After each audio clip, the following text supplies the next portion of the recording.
right, next up we have Nona. The bottom arrow goes forward. Right. The bottom arrow goes forward. Thank you for reading my picture. Yeah. All right. Hi everyone.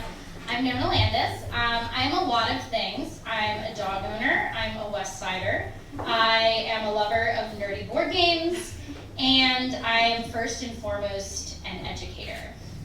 It's actually, I like to think of it kind of as my superpower. I love teaching and I love being in the classroom. So much so that I spent about 100 years in school to get my PhD in English, which I finished in 2018. This is me getting my doctorate with my family. Side note, especially for school board school members, this is my brother who is on the autism spectrum, who has been so well served by public schools and who is definitely part of my why for being here. So that's him.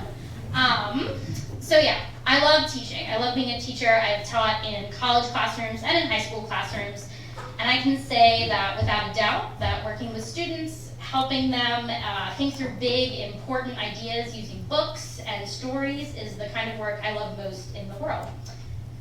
But after the 2016 presidential election, when I think a lot of us in this room felt confusion and anger and despair, I wondered if being a classroom educator was enough.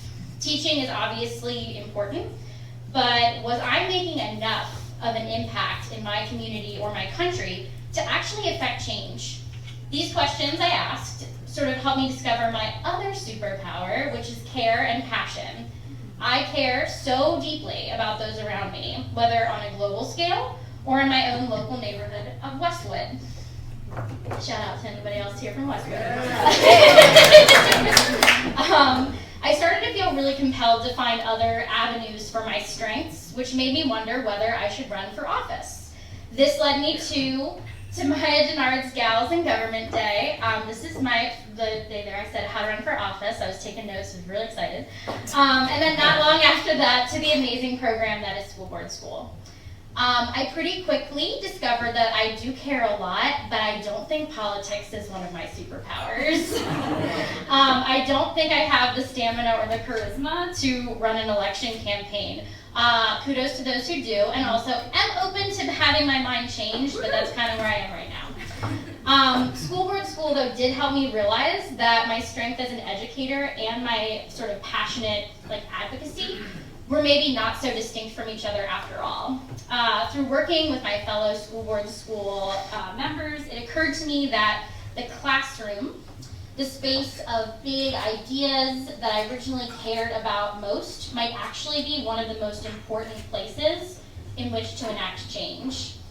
I realized, or maybe really I remembered, that the classroom is an important site for change, for the teaching of important skills like critical thinking and empathy, because it is one of the few spaces where individuals of different backgrounds actually come together and learn from each other, starting at a really young age.